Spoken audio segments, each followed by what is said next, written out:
Bismillahirrahmanirrahim. Alhamdulillahirabbil alamin.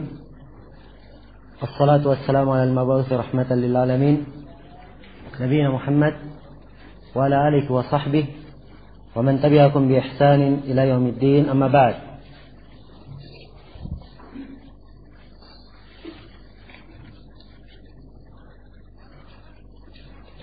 Di sini ada 3 kesimpulan yang meyakinkan dari apa yang disebutkan oleh Syekh Muhammad bin Abdul Wahhab rahimahullahu taala pada kaidah yang terakhir yang kita sebutkan pada ucapan beliau wa arafta anna iqrarahum bi tauhidir rububiyyah sampai ucapan beliau wa aba anil iqrari bihil musyrikun.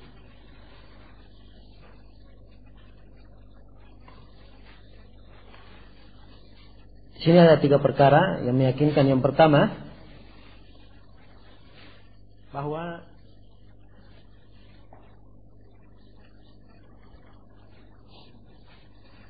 orang-orang musyrikun mereka juga memaksudkan sengaja melakukan ibadah kepada para malaikat, kepada nabi dan para wali.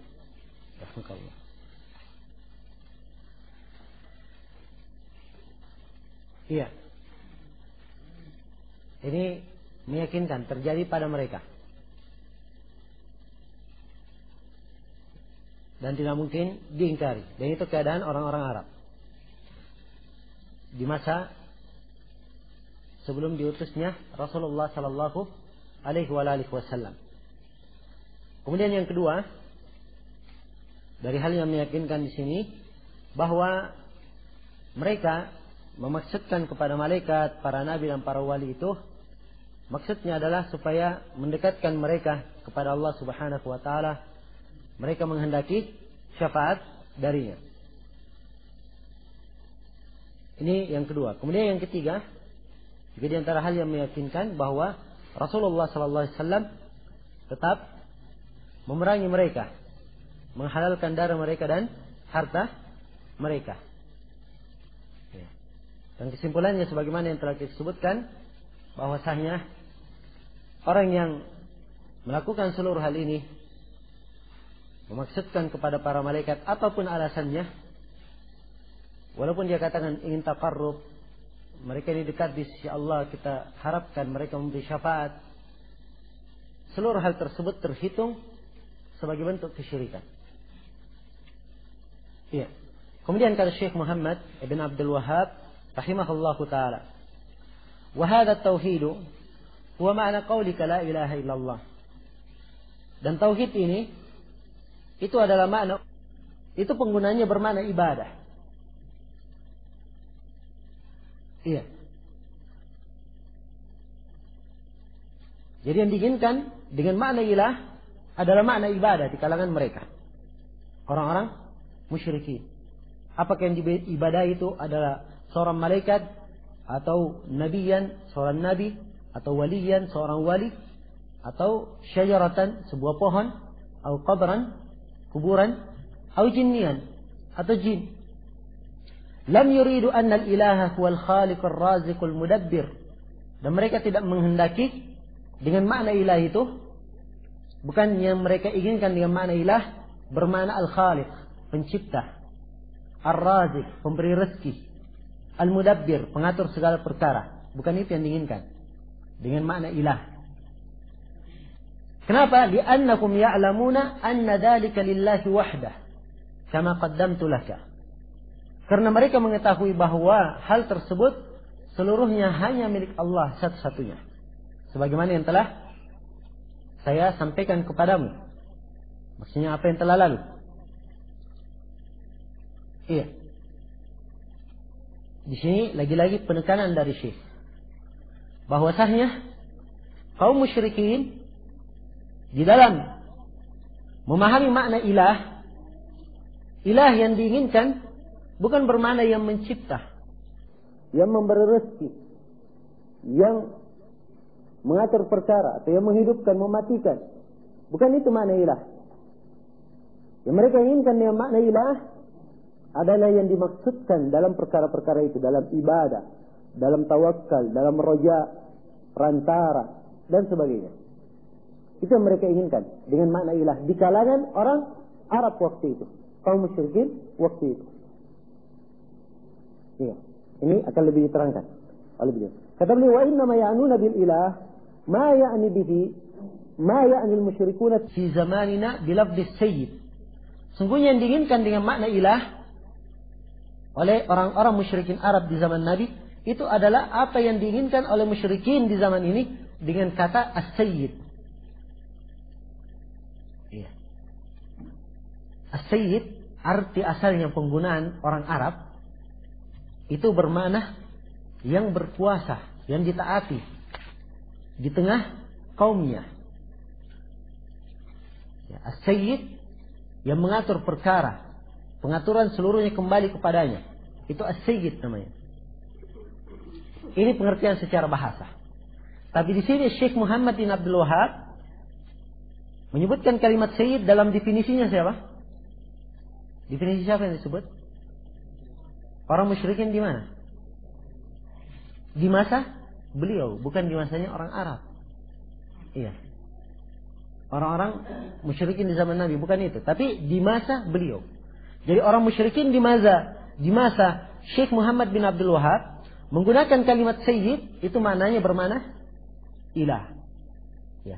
Sebab as-sayyid di kalangan mereka, sayyid itu artinya dialah yang dijadikan sebagai perantara. Ya. Dia ini yang mempunyai sesuatu yang rahasia. Ada sir padanya. Dimaksudkan dalamnya ibadah. Diharapkan dia memberi syafaat di sisi Allah. Itu as-sayyid di kalangan musyrikin di masa Syekh Muhammad bin Abdul Wahab. Sampai sekarang ini masih juga ada.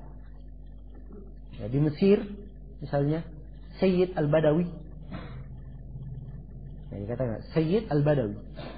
Orang yang datang kuburannya minta berbagai macam keadaan. Sayyid Husain, As-Sayyid, kalau di Yaman As-Sayyid Aidarus. Ya. As-Sayyid Abdul Qadir Jailani. Ini Indonesia. Ini Sayyid. Apa yang mereka inginkan dengan kalimat Sayyid? Yaitulah dia ini yang menjadi perantara. Ya. Sayyid. Syekh di sini menjelaskan istilah. Ya. Makna Sayyid untuk mendekatkan pemahaman orang-orang di zaman itu. Dipahami ya? Kata beliau, fa'atakumun Nabi sallallahu alaihi wasallam yad'uuhum ila kalimatit tauhid. Maka Nabi sallallahu alaihi wasallam datang kepada mereka, menyeru mereka kepada kalimat tauhid. Wa hiya la ilaha illallah. Yaitu kalimat la ilaha illallah. Iya. Jadi mereka sudah paham makna apa itu ilah. Orang musyrikin paham maknanya ilah itu apa. Ilah artinya dialah yang dimaksudkan dalam perkara-perkara ibadah. Itu ilah. Artinya segala harapan, permohonan pertolongan, ketergantungan, semuanya hanya milik Allah Subhanahu wa taala. Maka begitu Nabi sallallahu alaihi wasallam menyerukan la ilaha illallah, ya mereka paham maknanya. Dipahami? Paham maknanya. Karena itu Syekh di sini berkata, fa'atakumun Nabi yad'uuhum ila kalimatit tauhid. Nabi datang kepada kaum musyrikin mendakwakan kepada mereka kalimat tauhid, yaitu kalimat la ilaha illallah. Wal muradu min hadhil kalimah ma'naha la mujarradu lafdhiha. Yang diinginkan dari kalimat ini adalah maknanya, bukan sekedar lafadznya saja. Tapi yang diinginkan adalah maknanya. Iya. Wal kuffarul juhal ya'lamuna muradan Nabi sallallahu alaihi wasallam bi hadhil kalimah. Dan orang-orang kafir yang jahil ini, sini jahil artinya mereka itu tidak membaca. Nah, tidak bisa membaca. Itu jahil maknanya. Atau jahil bermakna mereka adalah ahli jahiliyah, orang-orang jahiliyah. Orang-orang kafir juhal ini, ya'lamuna, mereka mengetahui, anna muradan Nabi bihadihil kalimah, bahwa yang diinginkan oleh Nabi dengan kalimat tauhid ini, kalimat la ilaha illallah, wa ifradullah bitta'alluq. Yang diinginkan oleh Nabi dengan kalimat la ilaha illallah adalah menyendirikan Allah dalam ketergantungan. Wal kufri bima yu'badu min dunillah. Dan kafir terhadap segala yang disembah selain dari Allah. Wal bara'ati minhu, dan berlepas diri dari segala yang disembah selain Allah. Ini pemahamannya kaum musyrikin terhadap kalimat la ilaha illallah. Jadi begitu disebut kalimat la ilaha illallah, mereka paham apa arti kalimat ini, apa maknanya. Maknanya mereka harus menyendirikan Allah dalam ketergantungan. Apa artinya dalam ketergantungan? Ketergantungan hati hanya kepada Allah. Kalau ketergantungan hati hanya kepada Allah, ini mengharuskan tidak boleh tergantung kepada selain Allah. Keharusannya tidak boleh dia menyembah, tidak boleh bergantung kepada penghuni kubur, menjadikannya sebagai perantara, menjadikannya sebagai orang yang diharapkan syafaatnya di sisi Allah. Tidak boleh dia melakukan itu. Jadi harus disendirikan Allah dalam ketergantungan. Wal kufri bima yu'badu min dunillah. Dan Allah subhanahu wa ta'ala harus disendirikan. Iya. Baik. Dan makna kalimat itu adalah kufur. Dia harus kafir, harus mengingkari. Ma yu'badu min dunillah, segala sesuatu yang disembah selain dari Allah. Tidak hanya kufur saja, kafir terhadapnya, tapi juga harus wal bara'ati minhu, dia harus berlepas diri darinya.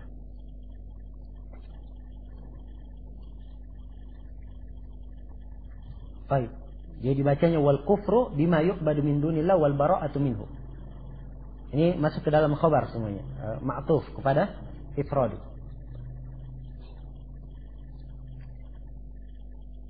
Iya. Jadi ini makna la ilaha illallah yang dipahami oleh kaum musyrikin, bahwa la ilaha illallah artinya dia harus mengesahkan Allah dalam ketergantungan. Dia harus berlepas diri, harus kufur terhadap segala sesuatu yang disembah selain Allah. Harus benci terhadapnya. Ini yang dipahami. Karena itu, apa dalilnya bahwa ini yang dipahami oleh kaum musyrikin? Apa dalilnya? Kata beliau, fa innahu lamma qala lahum qulu la ilaha illallah qalu aja'ala al-alihata ilahan wahida in hadha la syai'un uja. Karena tatkala Rasulullah berkata kepada kaum musyrikin, qulu la ilaha illallah, ucapkan la ilaha illallah. Apa ucapan mereka? Apa jawabannya? Aja'ala al-alihata ilahan wahida in hadha la syai'un uja. Apakah orang ini Nabi Muhammad ingin menjadikan sesembahan-sesembahan itu cuma satu? Ingin menjadikan ilah itu cuma satu? Sungguh ini adalah perkara yang menakjubkan. Iya. Sungguh ini perkara yang menakjubkan. Jadi sekarang mereka paham. Kalimat la ilaha illallah keharusannya cuma Allah yang disembah. Kaitannya dengan apa? Uluhiyah atau rububiyah? Uluhiyah. Mereka tidak berkata mana la ilaha illallah. Ya. Tidak mengingkari. Kami tidak setuju. Hanya Allah yang mencipta. Kami tidak setuju. Allah yang berrezeki. Enggak. Mereka mengakui itu. Tapi yang mereka tidak terima dan menyebabkan mereka tetap dihukumi sebagai musyrik dan diperangi oleh Rasulullah, dihalalkan darahnya, karena mereka tetap mempersyirikatkan Allah dengan yang lainnya. Ketika dikatakan pada mereka la ilaha illallah, katakan tidak ada ilah, tidak ada yang berhak disembah kecuali Allah, mereka berkata, apakah orang ini ingin menjadikan sembahan cuma satu? Ini perkara yang menakjubkan. Mereka mengingkarinya. Iya. Dipahami ini? Kata Syekh rahimahullah, kata beliau, فَإِذَا أَرَفْتَ أَنَّ جُهَّالَ الْكُفَّارِ يَعْرِفُونَ ذَلِكَ. Kalau kamu mengetahui bahwa orang-orang kafir mengetahui hal tersebut, iya, itu dia tahu makna la ilaha illallah. Ini orang jahil, kafir, tahu maknanya. Tapi yang disebutkan tadi di atas, lamma qala lahum la ilaha illallah, itu riwayat dalam Musnad Imam Ahmad.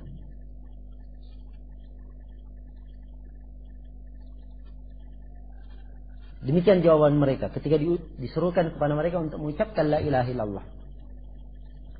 Fa idza arafta anna juhal al-kuffar ya'rifuna dzalika.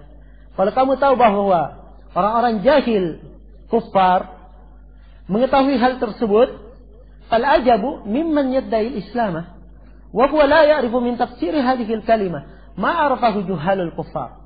Maka yang menakjubkan adalah orang yang mengaku Islam tetapi dia tidak mengetahui apa penafsiran kalimat ini. Apa makna kalimat ini? Dia tidak tahu makna kalimat itu seperti pengetahuannya orang-orang kafir.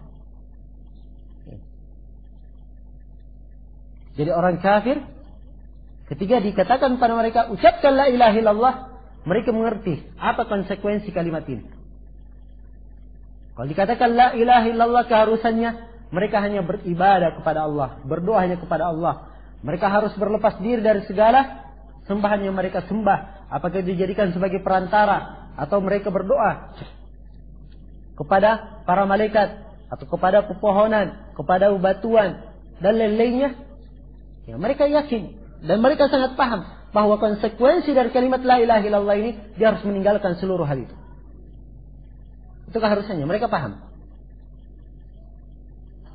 Iya. Maka sangat aneh sekali kalau ada orang sekarang ini dia mengaku muslim tapi tidak tahu makna kalimat la ilaha illallah. Seperti pengetahuannya orang-orang musyrikin. Orang musyrikin paham kalimat la ilaha illallah. Cuma masalahnya mereka tidak mau menerimanya. Iya. Dan mereka dihukumi kafir dengan itu. Sekarang ada orang masuk ke dalam Islam, mengaku muslim tetapi tidak tahu apa arti la ilaha illallah. Iya. Kata beliau, bal yadhunnu anna dzalika huwa talaffuz bi hurufi. Bahkan orang ini yang mengaku Islam ini, dia menyangka bahwa makna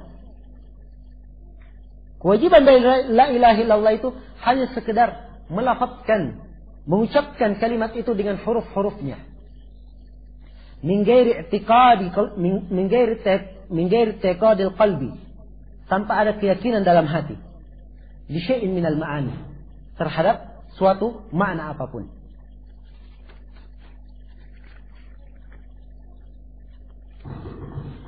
Iya. Kata beliau, wal hadiku minhum yadhunnu, dan orang yang hadik, yang pintar di antara mereka, yadhunnu, dia menyangka, anna ma'naha, bahwa makna la ilaha illallah la yakhluqu, la yarzuqu illallah, la yudabbiru al-amra illallah. Dia menyangka bahwa maknanya tidak ada yang mencipta, tidak ada yang memberi rezeki kecuali Allah, tidak ada yang mengatur perkara kecuali Allah. Ini yang banyak kita lihat di Indonesia. Ya.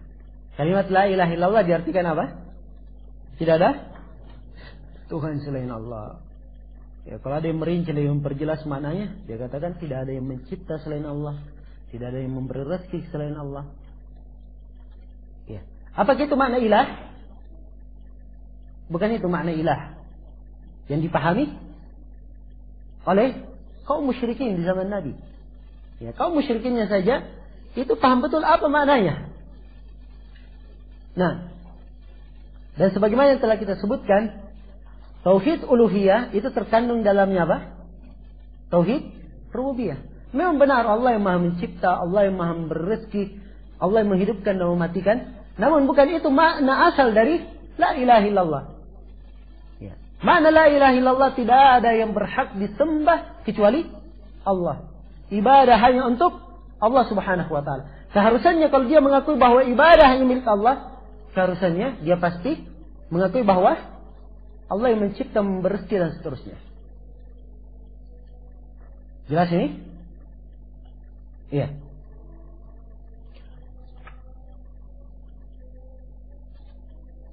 Kemudian kata beliau, fala khaira fi rajulin, maka tidak ada kebaikan pada seseorang. Juhalul kuffari a'lamu minhu bima'na la ilaha illallah. Tidak ada kebaikan pada seorang orang jahilnya, orang kafir yang jahil itu lebih paham makna la ilaha illallah daripada dia. Kan ada kebaikannya kan? Ada orang mengucapkan la ilaha illallah, tapi tidak paham mana la ilaha illallah. Ya. Siapa lebih bagus dari orang musyrik? Ya mereka tidak menerima, tetapi mereka paham makna la ilaha illallah. Ya, sebagian orang di zaman ini dia mengucapkan la ilaha illallah, sudah melakukan seperti perbuatannya kaum musyrikin, tidak paham lagi apa arti la ilaha illallah. Maka tidak ada kebaikan pada orang yang seperti ini. Iya.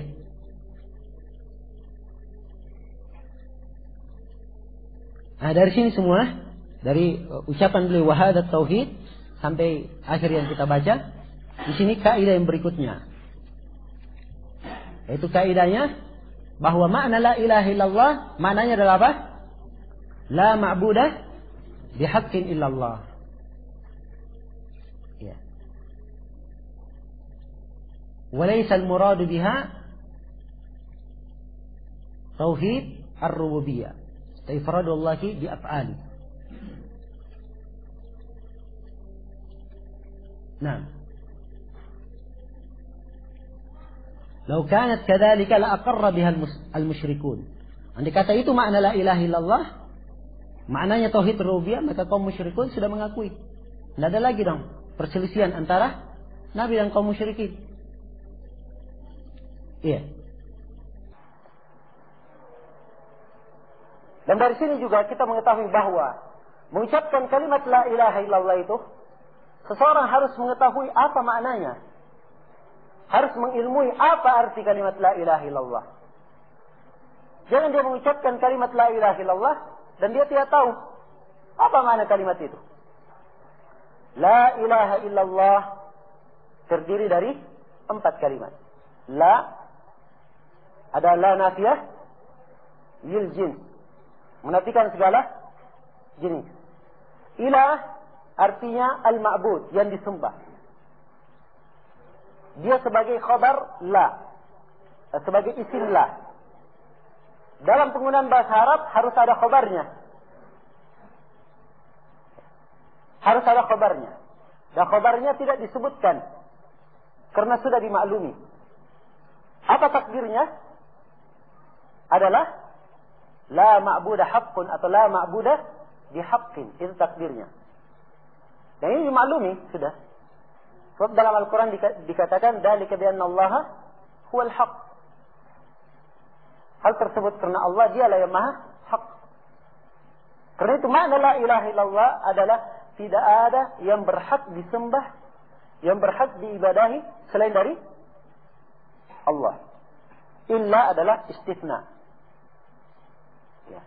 Dan Allah Subhanahu wa taala adalah mustasna. Terkandung di sini 2 rukun. Dalam la ilaha illallah terkandung 2 rukun. Rukun yang pertama adalah an-nafyu, penafian. Dia harus menafikan, meniadakan segala sembahan selain dari Allah. Dia harus berlepas diri dari segala sembahan selain dari Allah. Rukun yang kedua adalah al-isbat. Dia harus menetapkan bahwa yang disembah hanya Allah Subhanahu wa taala. Dan la ilaha illallah ada berapa syarat? Ada 7 syarat. Ya, sebagian para ulama menambah syarat ke-8. Terkumpul dalam satu bait syair. Ilmun yaqinun wa ikhlasun wa sidqu kama mahabbatin wal inqiyadi wal qubuli laha. Syarat la ilaha illallah adalah al-ilm pertama.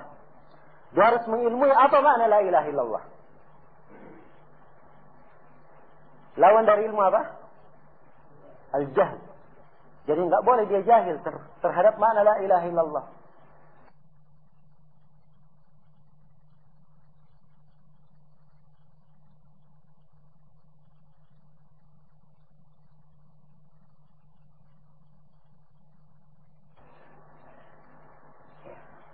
Syarat yang kedua adalah yakin.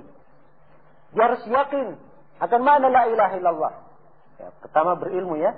Sebab dikatakan di dalam beberapa nas seperti dalam hadis Rasulullah sallallahu alaihi wasallam bersabda, "Man mata wa huwa ya'lamu annahu la ilaha illallah dakhala al-jannah." Siapa yang mati dan dia mengetahui, perhatikan, dan dia mengetahui bahwa tidak ada yang berhak disembah kecuali Allah, dia masuk surga. Hadits Utsman bin Affan riwayat Muslim. Disyaratkan al-ilm. Dia mengetahui arti kalimat tersebut. Kemudian syarat yang kedua adalah yakin. Dia harus yakin terhadap kalimat itu. Ma'na la ilaha illallah. Apa lawan yakin? Asyak, ragu. Tidak boleh dia ragu. Karena itu Nabi SAW bersabda, ya, dalam sebuah hadits yang diriwayatkan oleh Imam Muslim, kata beliau, "Asyhadu an la ilaha illallah wa anni Rasulullah. La yalqa Allah bihima abadun ghaira syakin illa dakhala al-jannah." Saya bersaksi tidak ada yang berhak disembah kecuali Allah. Tidaklah seorang hamba menghadap kepada Allah dengan membawa kalimat ini tidak dalam keadaan tidak ragu, kecuali dia pasti masuk surga. Disyaratkan harus yakin. Yang ketiga adalah ikhlas. Apa lawan dari ikhlas? Hah? Apa? Ar-riya. Ya. Dia ikhlas dalam mengucapkannya, atau bisa masuk dalam bentuk syirik. Sebab riya juga terbagi dua. Ada riya akbar dan ada riya afdal. Nah, dia mengucapkan la ilaha illallah ikhlas karena Allah. Kemudian yang keempat adalah as-sidq. Apa artinya sidq? Jujur dia mengucapkannya. Lawannya apa? Dusta. Tidak boleh dia berdusta. Kemudian syarat yang kelima adalah al-mahabbah. Dia harus cinta terhadap kalimat la ilaha illallah. Cinta kepada orang yang mengucapkan la ilaha illallah. Cinta kepada orang yang membela la ilaha illallah. Al-mahabbah. Lawan mahabbah apa? Al-bughd, benci. Kemudian syarat yang keenam, al-inqiyad. Dia terikat dengan kalimat itu. Tidak boleh dia merasa lepas. Hendaknya kehidupannya terikat dengan kalimat la ilaha illallah. Kemudian syarat yang ketujuh adalah al-qabul. Dia menerima la ilaha illallah tersebut, tidak boleh dia tolak. Iya. Harus menerima maknanya, konsekuensinya di dalam kalimat tersebut. Dan ada yang menambah syarat yang ke-8. Ada yang menambah wazida thaminuha wa huwa al-kufranu minka bima siwa al-ilahi minal asya'i qad uliha. Dan ada yang menambah yang ke-8, yaitu kamu kafir dari segala sesuatu yang disembah selain dari Allah. Ya. Namun ini masuk sebenarnya ke dalam syarat-syarat sebelumnya. Ya, namun sebagian para ulama menjadikannya syarat yang ke-8 karena ada kaitannya. Atau butuh perhatian khusus pada syarat ke-8 itu. Iya.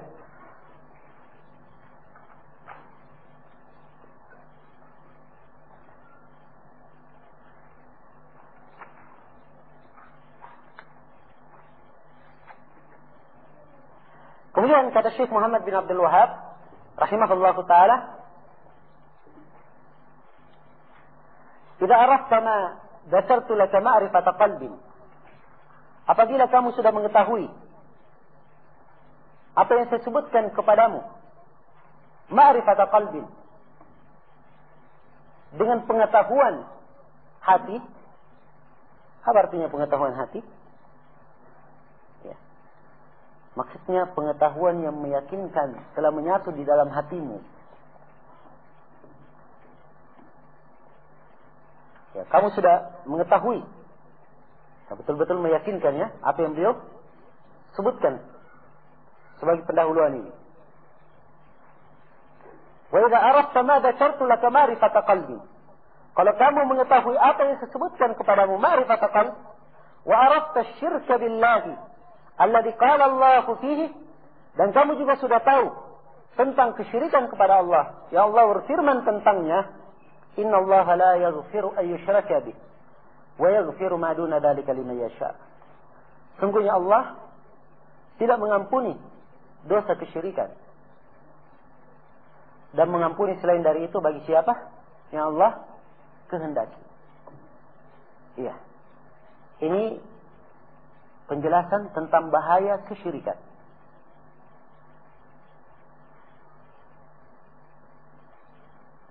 Beliau terangkan di sini bahaya kesyirikan. Dari ayat innallaha la yaghfiru an yushraka bih. Sungguhnya Allah tidak mengampuni dosa kesyirikan.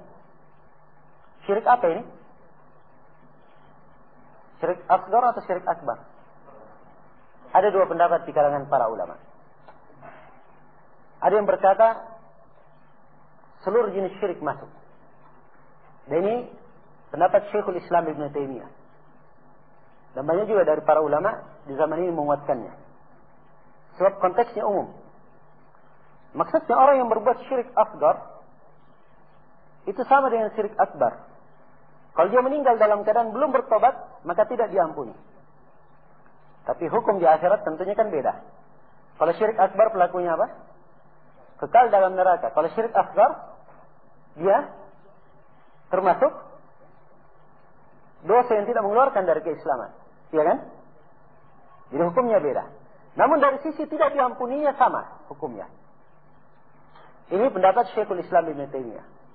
Namun kebanyakan para ulama memandang bahwa yang diinginkan di sini hanyalah syirik akbar saja. Iya. Sebab kelanjutan ayatnya dikatakan wa yaghfiru ma duna dzalika liman yasha. Dan Allah mengampuni selain dari itu bagi siapa yang Allah kehendaki. Nah, ya, sampai sekarang ini walaupun banyak dari masyayikh yang menguatkan salah satu dari dua pendapat. Saya hadir di syekh ini dan syekh ini menguatkan pendapat yang pertama. Hadir di syekh yang lainnya menguatkan pendapat yang kedua.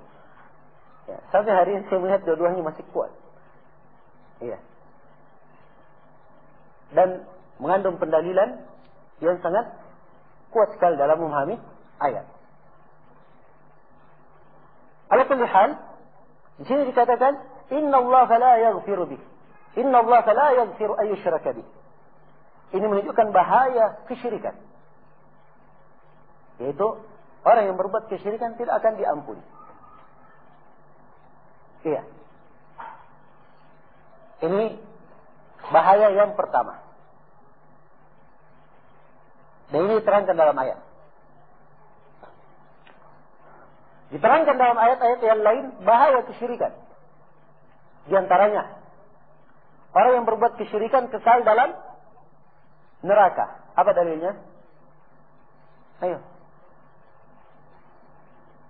Innahu man yusyrik billah faqad harrama Allahu alaihi al-jannah wa ma'wahu an-nar wa ma lidh-dhalimin min ansar. Sungguhnya barang siapa yang berbuat kesyirikan, maka Allah telah haramkan untuknya surga dan tempat tinggalnya adalah neraka. Tidak ada penolong bagi orang yang zalim.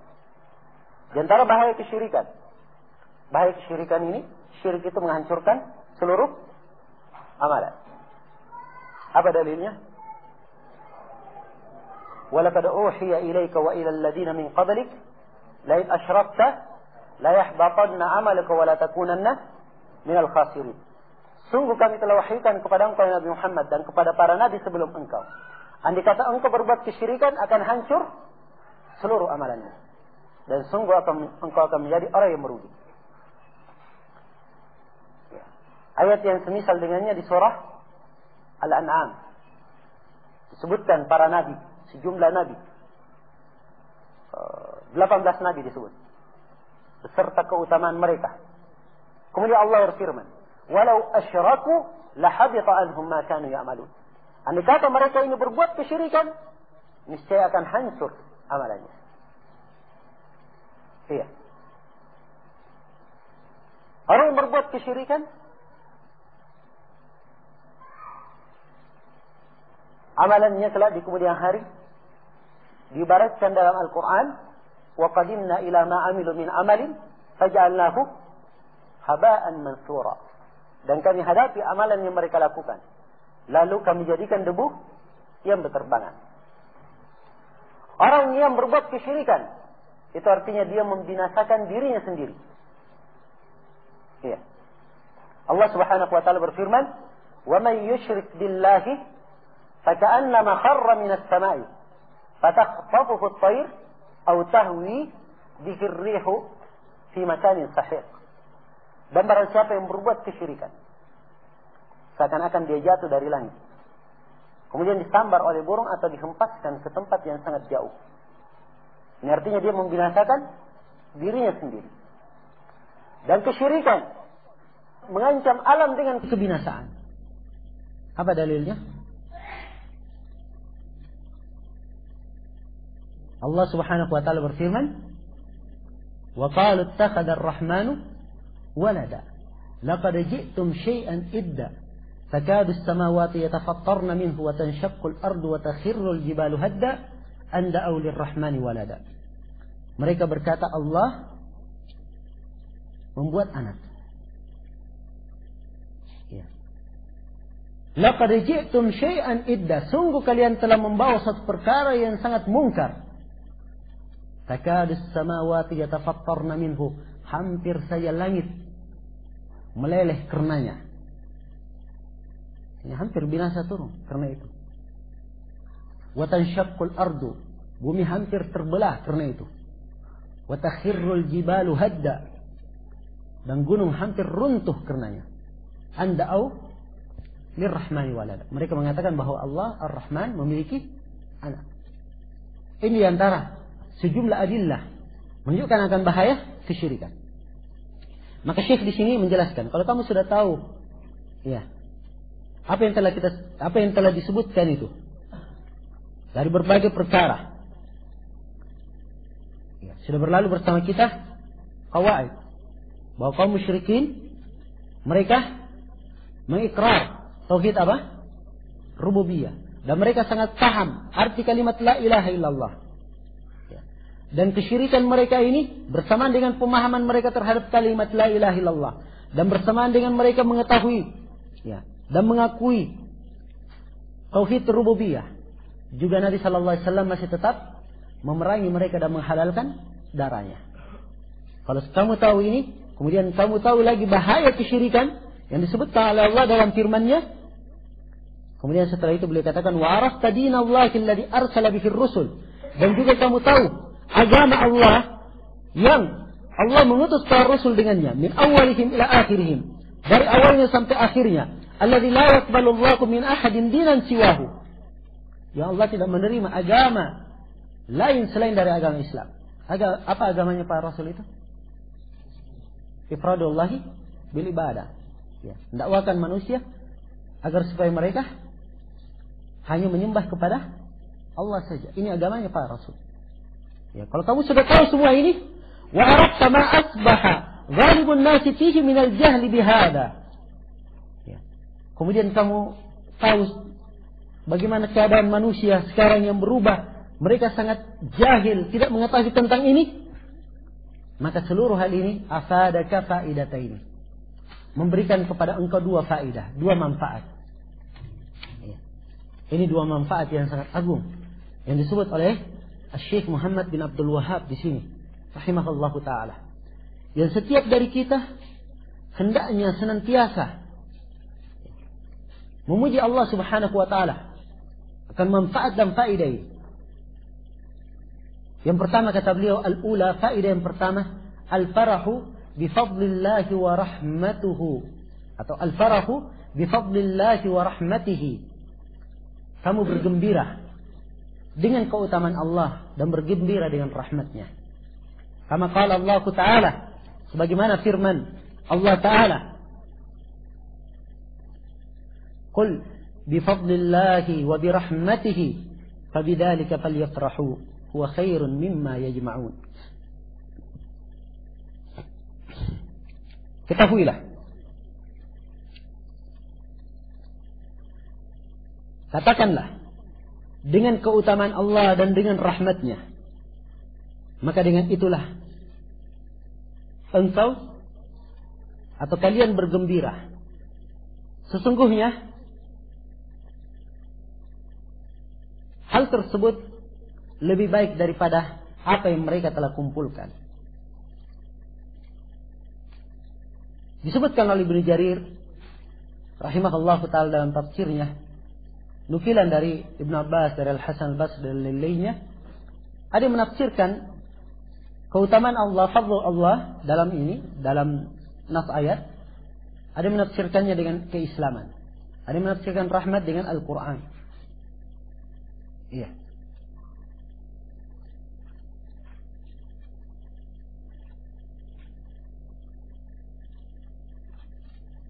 Ini penafsiran para ulama terhadap ayat.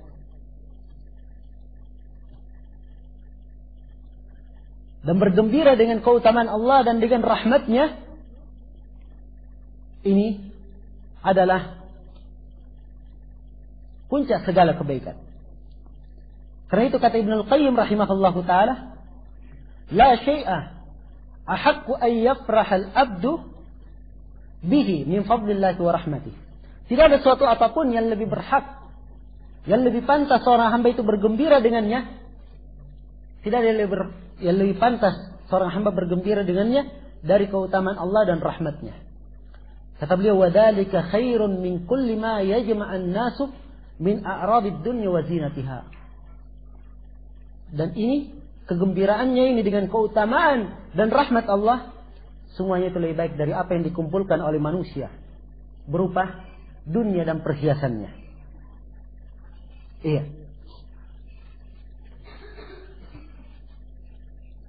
Karena itu Ibnu Al-Qayyim rahimahullahu ta'ala berkata dalam dunianya, waj'al fi qalbika maqillatayn kilahuma min khasyatir rahmani bakiyatani. Kata beliau, law sya'a rabbuka kunta aydan mithlahum al-qalbu baina asabi'ir rahmani. Jadikanlah pada hatimu ada dua makillah, dua perkara, yaitulah bergembira dengan keutamaan Allah dan bergembira dengan rahmatnya. Kedua perkara ini senantiasa kedua matamu itu menangis karenanya, bergembira dengannya, terharu karena Allah memberikan kepadamu hal tersebut. Andai kata Rabbmu menginginkan kamu juga seperti mereka, dan hati itu berada di antara jari-jari Allah subhanahu wa ta'ala. Iya. Maka kalau kita mengingat hal ini, memperhatikan bagaimana keadaan kaum musyrikin, kemudian kita memahami makna la ilaha illallah dengan makna yang benar, kemudian kita lihat keadaan manusia yang sangat banyak di antara mereka yang jahil akan makna la ilaha illallah, bahkan melakukan pembatal-pembatal la ilaha illallah, maka harusnya kita bersyukur kepada Allah subhanahu wa ta'ala dan bergembira dengan rahmat dan keutamaan Allah subhanahu wa ta'ala. Iya. Dan kalau Allah berkehendak, kita juga seperti mereka. Karena itu hendaknya kita bersyukur akan nikmat dan karunia Allah yang sangat besar ini kepada kita semua. Kemudian kata beliau, faedah yang kedua, wa afadaka aydan al-khawful 'azim. Dan ini juga memberikan faedah kepadamu akan rasa takut yang besar. Iya. Perhatikan bagaimana orang-orang jatuh di dalam kesyirikan. Kembali hal-hal yang ada di masa Rasulullah sallallahu alaihi wasallam terulang oleh mereka, bahkan kesyirikannya lebih dahsyat dan lebih besar daripada kesyirikan kaum musyrikin di zaman Rasulullah sallallahu alaihi wasallam. Maka ini mengharuskan kamu, memberikan faedah kepada kamu bahwa engkau harus senantiasa khawatir akan dirimu jatuh di dalam kesyirikan. Dan ini faedah yang sangat besar sekali, sering diulangi oleh Syekh Muhammad bin Abdul Wahhab rahimahullahu taala. Bahkan beliau memberikan bab khusus dalam kitab Tauhid, babul khawfi minasyirk, bab takut dari kesyirikan. Beliau bawakan ayat Nabi Ibrahim alaihi salam yang berkata, "Wajnubni wa baniya na'budal asnam." Jauhkanlah saya dan keturunanku dari menyembah patung. Kata para ulama, Nabi Ibrahim saja seperti ini kekhawatirannya. Maka tidak ada yang boleh takut, tidak ada yang boleh merasa aman setelah Nabi Ibrahim. Nabi Ibrahim saja tidak merasa aman. Padahal beliau adalah Abul Hanifiyah, dipuji kelurusan tauhidnya, kebenaran tauhidnya. Bahkan Nabi Muhammad diperintah mengikuti beliau. Beliau saja keadaannya seperti itu, khawatir. Apalagi kita. Maka kekhawatiran ini senantiasa ada pada diri kita. Dan ini akan mewarnai kehidupan. Akan menyebabkan seorang muslim senantiasa mempelajari tauhid, mengulanginya, menghafalkannya. Jangan sampai dia terjatuh dalam kesyirikan. Dan senantiasa dia menjauh dari ahlu syirk, khawatir akan tertimpa dengan musibah dan kesyirikan yang mereka lakukan. Ini diantara faedahnya. Baik. Dan ini bisa sebagai kaidah. Sebagaimana yang telah kita sebutkan, sebab Syekh Muhammad bin Abdul Wahab sendiri telah menjadikan itu bab khusus. Di antara kaidah di sini di muqaddimah yang kita petik adalah seorang muslim harus takut dari kesyirikan. Bagaimana rasa takutnya ini? Jadi kaidahnya berbunyi al-khawfu minasyirk, takut dari kesyirikan. Wa hadzal khawfu la yatimmu illa bi ma'rifati at-tauhid wa ma yuqabiluhu minasyirk. Dan rasa takut ini tidak sempurna dia dikatakan takut dari kesyirikan kecuali kalau dia mengenal hakikat tauhid dan mengenal lawannya, yaitu apa? Kesyirikan. Iya.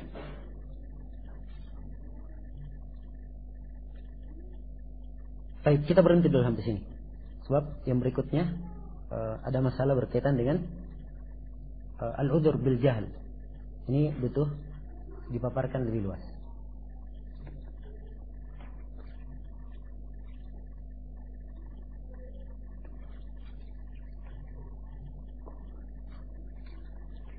Setelah Isya ya kita sambung insyaallah taala.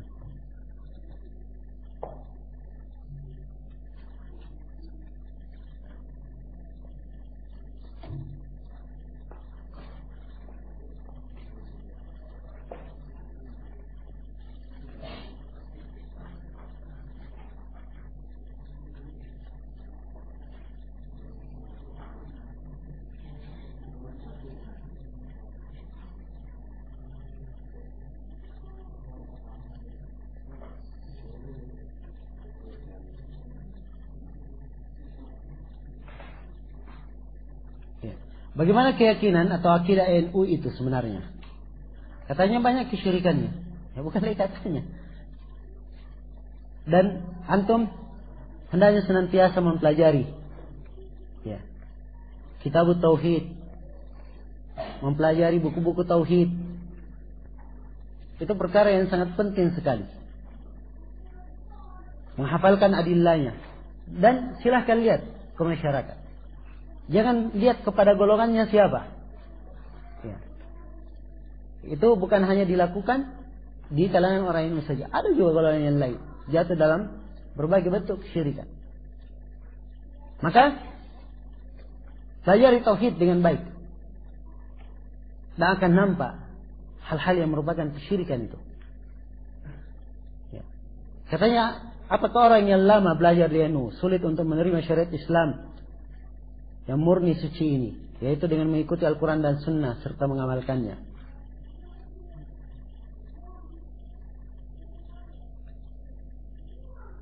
Kebiasaan itu memang seseorang butuh merubahnya dan berlepas diri darinya.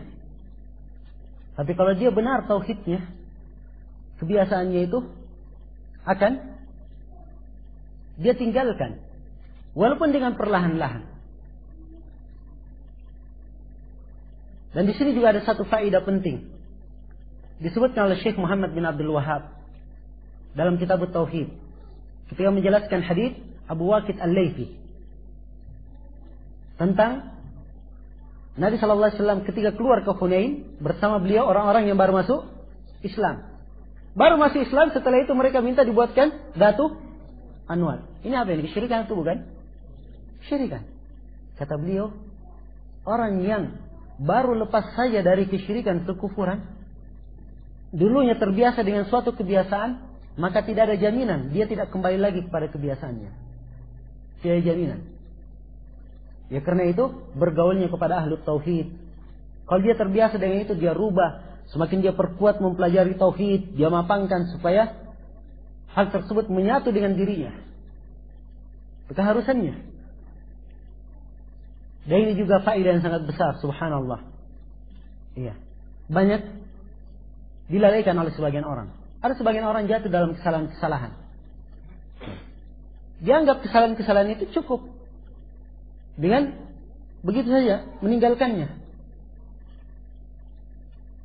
Tanpa memperbaikinya. Ya. Dan tanpa ia mempelajari lawan yang sebenarnya, dengan itu kesalahannya akan hilang dan dia tidak terjatuh lagi dalam kesalahan tersebut. Iya. Ini di antara faedah-faedah yang sangat penting sekali dari kitab, dari apa yang disebut oleh Syekh Muhammad bin Abdul Wahab tersebut.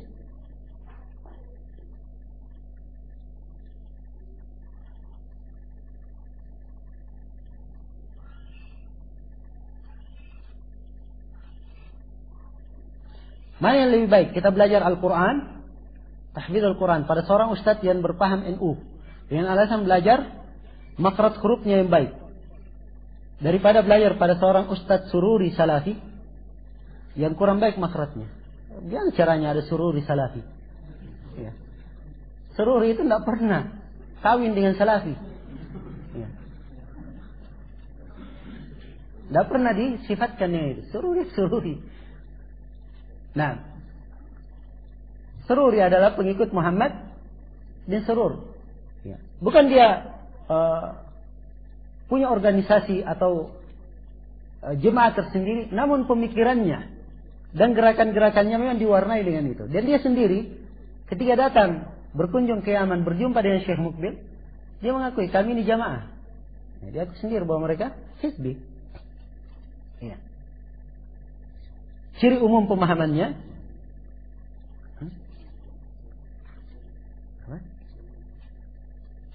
Sunni. Iya. Katanya Sunni Salafi, bukan Sururi. Iya. Salah baca kalau gitu ya.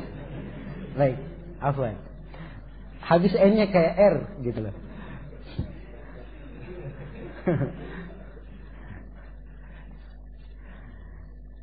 Ya, baik, sudah lanjut Sururi, saya lanjut sedikit. Ciri umum pemikiran Sururiyah merendahkan para ulama. Ya. Melok-meloknya sebagai ulama yang tidak mengerti realita fiqhul waqi'. Ulama pemerintah. Nah, kemudian di antara ciri umum lainnya menyibukkan syabab dengan fiqhul waqi'. Ya. Sibuk melacak keadaan saja. Kemudian isarah terhadap hukam, sering melakukan kritikan terhadap penguasa. Nah, ini diantara ciri-ciri umum mereka. Dan orang yang membela mereka, orang yang berjalan dengan mereka, setelah jelas siapa mereka, itu terhitung dari mereka. Iya. Dan yang seperti ini di Indonesia itu jelas. Ya. Tempat-tempatnya di mana? Dan arahnya kemana? Baik. Kita kembali kepada belajar makhraj. Ini ilmu tajwid. Ilmu tajwid ini kalau di Indonesia itu bukan cuma orang NU saja yang bisa. Banyak dari kalangan ahli sunnah yang bisa tajwid. Kalau hanya sekedar tajwid membaca dengan makhraj yang benar. Para ulama di dalam masalah ilmu bahasa atau ilmu tajwid itu hanya mengisyaratkan bolehnya. Kapan itu? Kalau di tempat tersebut memang tidak ada yang mengajarkan ilmu itu kecuali ahlul bidah ini. Tidak ada yang punya ilmu itu. Dan ini tidak terjadi. Ya. Karena itu, kalau misalnya ada salafi sunni makhrajnya kurang bagus, maka banyak salafi sunni yang lainnya makhrajnya bagus.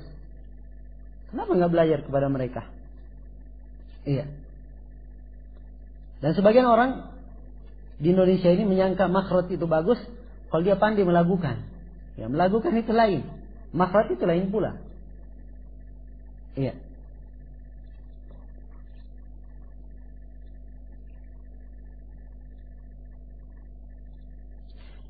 Syarat orang yang diambil ilmunya ada 3. Bagaimana jika salah satu syarat ini hilang? Apa kita boleh belajar kepadanya? Bagaimana caranya kalau hilang salah satunya? Kita mau belajar sama orang yang rusak akidahnya? Antum mau belajar sama orang yang rusak manhajnya? Antum mau belajar sama orang yang senang membuat kekacauan, kerusuhan di tengah umat? Tidak menasihati umat? Harus tertulis 3-tiganya. Iya. Sebab itu dari lawazimud da'i. Kalau terjadi sebagian kesalahan, dan kesalahan ini adalah kesalahan yang sifatnya muncul bukan keras kepala dari orang tersebut, karena kurangnya ilmu dan bisa dinasihati, itu lain lagi masalahnya. Iya. Wallahul musta'an.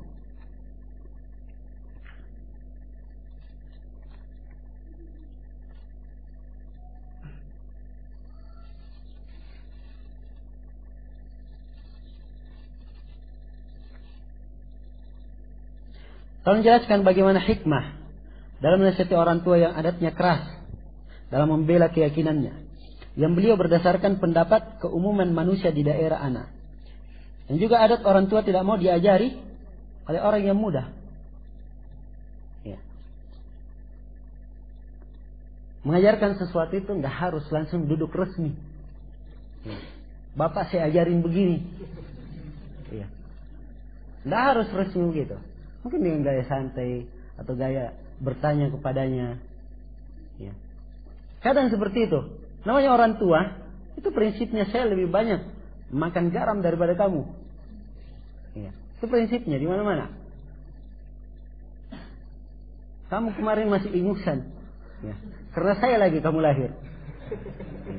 Sekarang kamu mengajari saya. Ya. Maka orang tua butuh disampaikan kepadanya dengan cara yang benar. Ya. Misalnya bilang, Pak, Bapak kan ngajarin kita supaya menjadi orang Islam. Iya kan? Islam itu harus nggak ikut Al-Quran dan Sunnah, Pak?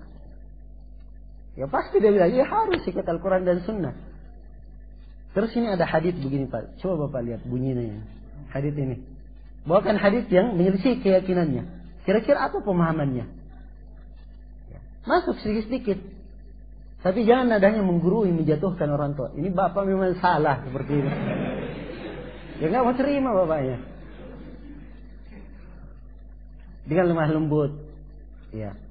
Bagikan orang naik tangga, itu tahap demi tahap. Mau naik rumah tidak ada tangga, bisa jatuh nanti. Ya. Ala kulli hal ini metode. Kadang seseorang mampu melakukannya. Kadang pembawaan dari dirinya sendiri. Dia punya tabiat, ya, pandai mendekati, pandai memahamkan. Ada orang yang seperti ini, tabiatnya. Dan ada bisa dipelajari. Ya, dan ini yang paling lengkap tentunya. Kalau kita melihat dalam nas-nas Al-Quran dan Sunnah, itu nampak hikmah Rasulullah SAW dalam menasihati orang. Muawiyah bin Hakam As-Sulami, salat. Ya. Ada yang bersin. Muawiyah bersin, tidak ada jawab. Dia tanya, kenapa kalian? Sementara sholat, dia bicara. Dia tegur, kenapa kalian? Maka saking ributnya para sahabat, pukulkan pahanya. Ya. Dia pun semakin khawatir dengan keadaan itu. Ya. Selesai sholat, maka dia khawatir Rasulullah SAW akan marah kepadanya. Tapi Nabi SAW, Muawiyah bin Hakam As-Sulami kata, beliau berkata, wallahi saya pernah melihat seorang guru yang lebih baik daripada beliau. Ya. saya tidak dimarahi, tidak pula dipelototi mata. Ya, beliau hanya tersenyum dan beliau berkata, sungguhnya salat ini, masjid ini bukan untuk hal-hal yang seperti itu. Ya. Lihat hikmahnya Rasulullah SAW. Ada seorang sahabat Arabi masuk masjid langsung kencing di sudut masjid. Ya, para sahabat tertanam dalam dirinya mengingkari yang mungkar dan mensucikan masjid, langsung mereka tegur tanpa berpikir panjang. Ya. Maka Nabi melarang, jangan, biarkan. Ini hikmah beliau terhadap orang jahil. Sebab ini orang kalau dilarang, ya, mungkin sementara kencing, beda ya kalau belum keluar dan sudah keluar. Ya. Kalau sudah keluar tiba-tiba ditahan, bisa penyakit bagi dia. Maka dilarang supaya jangan sampai terjadi sesuatu yang lebih jelek. Kemudian kemungkinan kedua, kalau dia dilarang, mungkin dia panik, dia lari, akhirnya kencingnya bukan di situ saja jatuhnya, jatuh ke tempat yang lain semakin besar. Orang harus pandai melihat hikmah dalam menyampaikan. Perhatikan ketika Umamah bin Utsal ditangkap, kemudian diikat di masjid. Nabi Shallallahu Alaihi Wasallam, ya, hari pertama biarkan dia masuk Islam, bertanya ingin masuk Islam, dia tetap menolak. Ya, Nabi hanya memperlakukan dia dengan baik. Hari berikutnya ditanya, dia masih tetap kelihatannya tidak mau, maka Nabi berkata, lepaskan dia. Sudah, kamu sekarang bebas. Ya, mau pergi silahkan. Ini akhlaknya beliau. Keluar dia, Umamah. Ya, ternyata bukan pulang, saya pergi mandi. Kemudian setelah itu dia datang. Lalu berucap, asyhadu an la ilaha illallah wa annaka rasulullah. Ini pengaruh sekali dalam dakwah. Karena itu kalau antum lihat dakwah Syekh bin Baz, Syekh bin Utsaimin, Syekh Muqbil, ini orang-orang yang punya hikmah yang sangat besar dalam berdakwah. Nah, wallahul musta'an.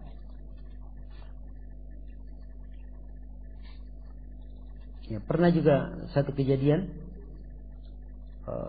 waktu itu Mahat lagi bangun WC umum. Yang kerja orang-orang umum, orang luar. Ya biasalah orang-orang Yaman itu biasa makan qat. Ya, daunan begitu dikumpul, dipinya seakan-akan orang sakit. Ya kayak rokok gitu. Kalau sudah makan itu kadang ada yang kecanduan.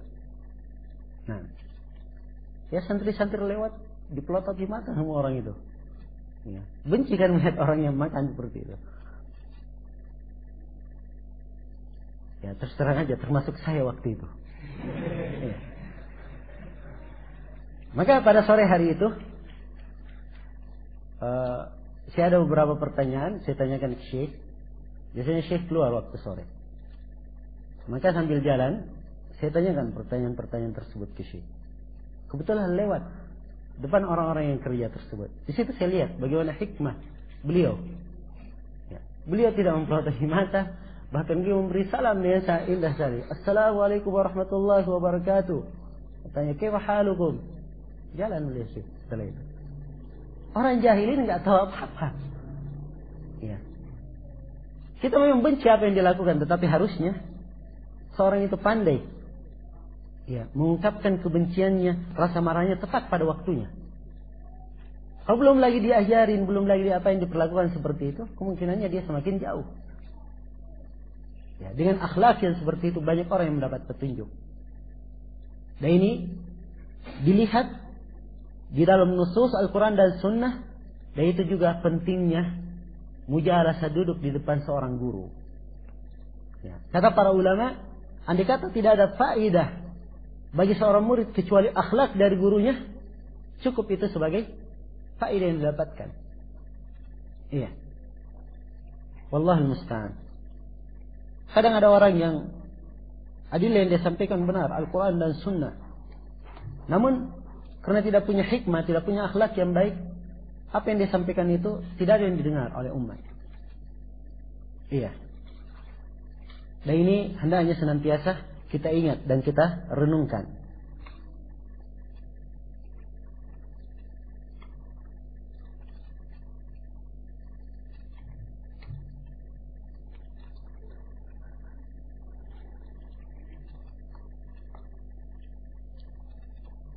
Apa benar ayat ini menunjukkan bahwa jalan kebenaran itu hanya satu dan jalan-jalan kesesatan itu banyak? Wa anna hadza sirati mustaqiman fattabi'uhu wa la tattabi'us subul.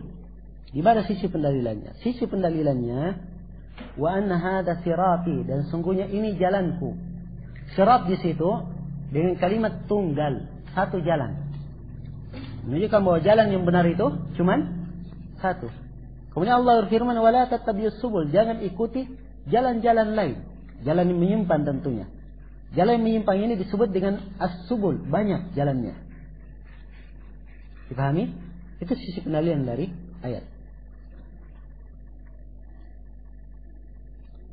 Apa dalil orang-orang LDII yang mengepal atau yang mengepel bekas orang selain jemaah mereka jika sholat di masjid mereka?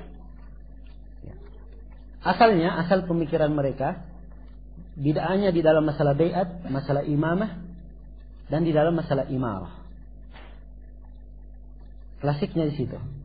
Jadi kalau orang yang tidak di luar jamaahnya, artinya dia adalah orang yang keluar dari jamaah. Kalau keluar dari jamaah, matinya mati apa? Jahiliyah, kafir. Hukumnya kafir. Dan mereka mengambil mazhab yang paling aneh. Kalau kafir itu najis anggota tubuhnya, berdalilkan dengan ayat. Apa? Innamal musyrikuna najasun. Sungguhnya kaum musyrikun itu najis. Kita katakan ini pendapat aneh yang mengatakan jasadnya najis. Ini pendapat Ibnu Hazm. Iya. Pendapat Ibnu Hazm. Dan ini pendapat yang lemah. Pendapat yang lemah. Orang kafir itu yang najis bukan jasadnya, tapi apa? Keyakinannya, kesyirikannya itu yang najis. Buktinya apa? Sumamah bin Usal diikat di mana? Dalam masjid. Waktu itu masih kafir. Andai kata najis, tidak mungkin diikat dalam masjid. Ya kan? Ya. Jadi asal kenapa seperti itu harus ditahu dulu dari mana. Ya, kenapa muncul sampai ke situ. Ya, asalnya mereka mengkafirkan dulu kaum muslimin. Orang kafir itu dihitungi sebagai najis jasadnya. Karena najis ya harus dibersihkan.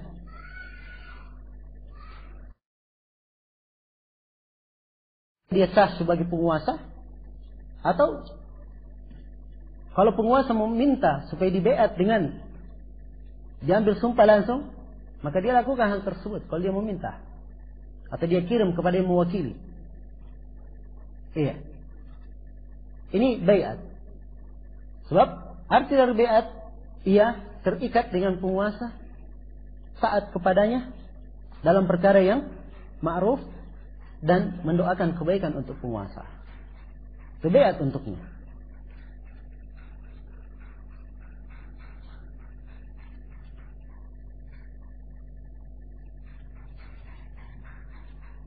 Apa mana logo 354 yang digunakan? LDI. Nggak tahu saya. Saya coba dilihat buku-buku yang menjelaskan tentang itu. Kelihatannya saya punya ceramah satu kaset berkaitan dengan kesehatan LDI. Cuman yang saya ambil hanya pokok-pokok penyimpangannya dari sisi akidah dan nusus adillah. Sebab orang yang menulis tentang kesesatan Islam jamaah itu cuma memberikan kabar-kabar saja, berita-berita. Ya, dari berita itu ya orang muslim benci dengan berita-berita tersebut. Tapi mengembalikan seorang dalam usul penyimpangan itu jauh penting. Karena itu seorang sunni salafi harus kenal usul ahli sunnah. Dia paham usul ahli sunnah, dia berpegang teguh dengannya. Dan dia harus paham usulnya ahlul bidah, supaya jangan terjatuh dalam usul ahlul bidah tersebut. Di antara usul LDI kesesatannya dalam masalah jamaah, dalam masalah imarah, dalam masalah imamah. Ya, dan bercabang darinya kesalahan-kesalahan lain. Bercabang darinya kesalahan-kesalahan lain. Nah, demikian caranya mengembalikan usul. Dan ini seorang harus melatih dirinya semenjak dini untuk mampu seperti itu. Harus mengerti usul ahli sunnah, masalah ingin kembali kemana, muncul penyimpangan baru. Ini penyimpangannya dasarnya karena dia berada di asal dari usul ahli bidah. Iya. Ada tiap kali penyimpangan pasti dia bisa keluarkan. Ini usulnya begini. Orang ini salahnya dari sisi ini. Itu penting. Pentingnya apa? supaya seorang pandai mendudukkan kesalahan dengan perincian yang bagus dan jelas. Iya.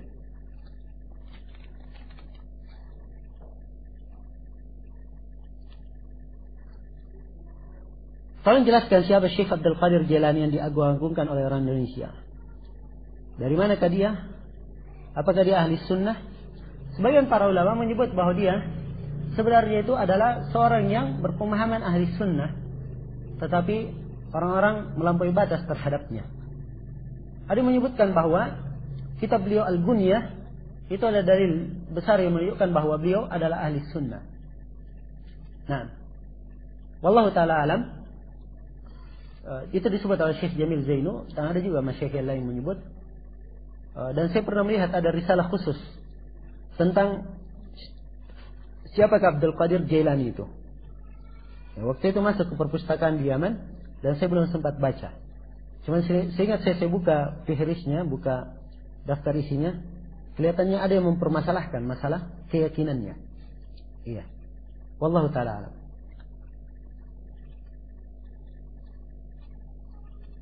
Apakah menutup telinga ketika azan disyariatkan? Iya, disyariatkan. Berdasarkan hadis riwayat Ibnu Khuzaimah. Dan para ulama menyebutkan faedahnya supaya suaranya lebih lantang ketika ia mengumandangkan azan. Nah,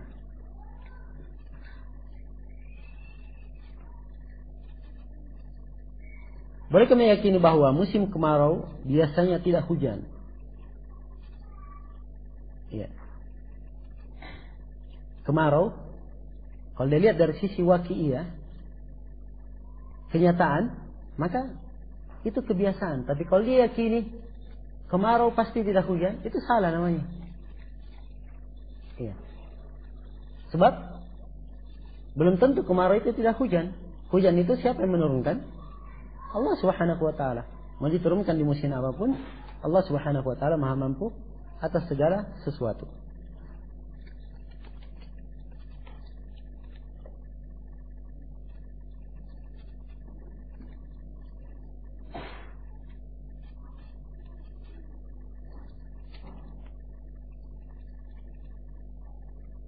Kalau Abu Haidar, ada yang bertanya, man huwa Abu Haidar? Abu Haidar itu yang setahu saya, dia di Bandung. Dan termasuk orang-orang yang mempunyai jabatan yang tinggi di As-Safwa. Iya. As-Safwa ini yayasan Sururiyah Tulen yang masih berhubungan dengannya pada hari ini, khususnya di Indonesia ini, itu tidak dihitung mempunyai udzur lagi. Kenapa? Sebab para masyayikh yang datang itu sering menjelaskan tentang Sururiyah, tentang bahaya mereka. Dan mereka ini orang jelas-jelas permusuhannya terhadap ahli sunnah. Selebaran-selebaran saja mengatakan Syekh Al-Albani Murji'ah, mereka juga bagi orang-orang Safwa itu. Apakah mereka mau dikatakan ahli sunnah? Nah, Abu Haidar linknya ke sana, termasuk orang yang ditokohkan di sana bersama Khalid Syamhudi. Wal mar'u ala dini khalili.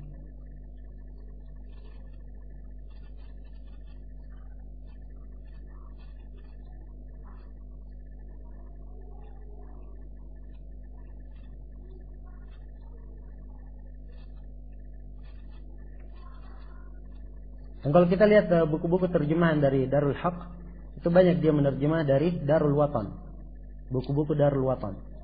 Dan antum perlu ketahui cetakan Darul Watan Saudi Arabia itu percetakan resminya Sururiyin. Iya.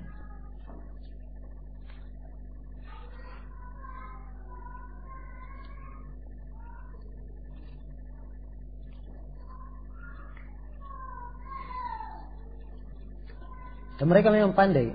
Tokoh-tokoh buku seperti itu pandai mengelabui. Kadang dia cetak juga buku-buku sebagian para ulama ahli sunnah ya untuk mengelabui orang. Ya.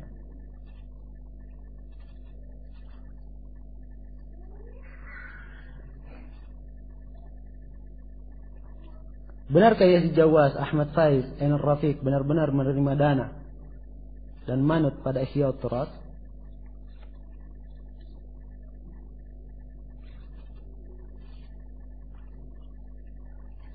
Yang jelas, para masyaikh. Ya, saya hitung ya. Mulai pertama kali datang Syekh Ali Hasan sendirian. Waktu itu saya nggak ada di Indonesia, masih di Yaman. Cuma seluruh kaset ceramah beliau saya dengarkan ketika berada di Indonesia. Beliau memperingatkan tentang bahaya ihya ut-turat, khususnya berkaitan dengan Abdurrahman Abdul Khaliq. Saya sendiri mengambil satu faedah di situ, nggak pernah saya dengar di masyayikh yang lainnya. Yaitu Syekh Al-Albani setuju Abdurrahman Abdul Khaliq dikatakan mubtadi oleh Syekh Mukbil.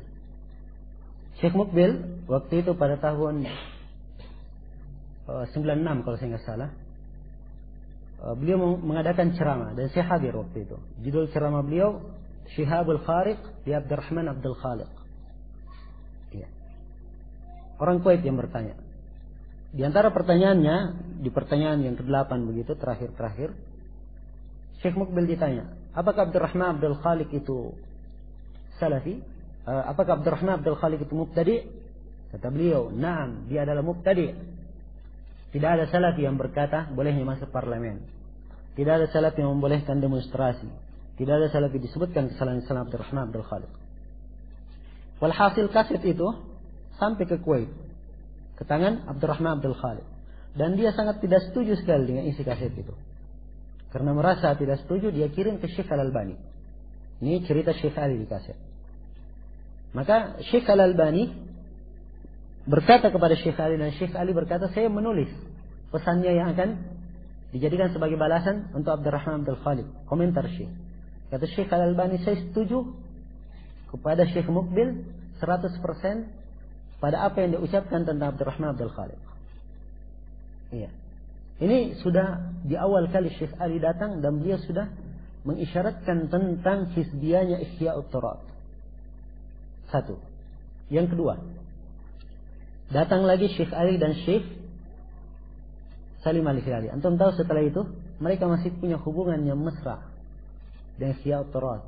Jamal Haddad bagian Asia Tenggara, staf Ihya ut-Turat itu bagian Asia Tenggara, itu masih beri ceramah di Jamilur Rahman. Ya. Dan masih banyak di antara mereka yang merupakan dai-dai Ihya ut-Turat. Setelah itu datang lagi Syekh Ali dan Syekh Salim Al-Hilali. Keduanya kembali bercerita tentang Ihya ut-Turat. Bahkan disebutkan kisah yang sangat indah sekali. Bagaimana seorang sunni itu kadang dimanfaatkan oleh hizbi. Iya. Namun mereka juga tetap tidak mendengarkannya. Datang lagi untuk kali ketiga, berempat syekh. Sudah masyekh Yordan berempat datang. Dan ini yang kali pertamanya datang berempat di Surabaya. Saya dengar sendiri di kaset ditanya tentang Ihya ut-Turat dan Haramain. Syekh Salim berkata, hadhihi muassasah hizbiyah. Ini muassasah hizbiyah. Apa yang terjadi setelah itu? Di As-Sunnah masih dimuat pengumumannya Ihya ut-Turat, dan mereka masih sampai sekarang merupakan link-linknya Ihya ut-Turat. Untuk Ahmad Faiz, Abu Nida, iya. Kalau Ainar Rafiq katanya dia sudah tidak ada hubungan. Namun pembelaan itu masih ada. Iya. Pembelaan masih ada. Maka yang seperti ini, ikhwani fillah, hizbiyah itu jelas ciri-ciri pada orangnya. Seorang sunni itu tunduk, memuliakan Al-Quran dan Sunnah.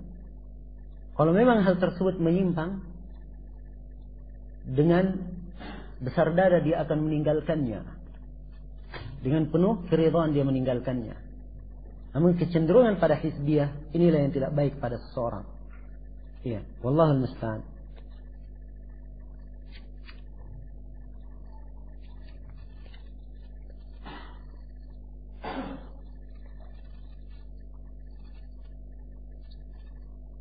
Apakah Salman Al-Auda, Safar Hawali, Abu Hasan Al-Misri serta Abdurrahman Abdul Khaliq sama 100%, satu spesies?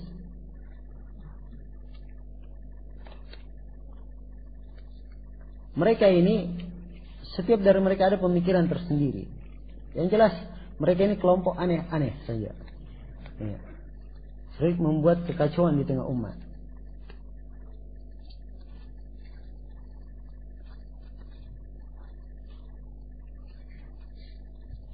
Nanti ya, sebagian pertanyaan nanti.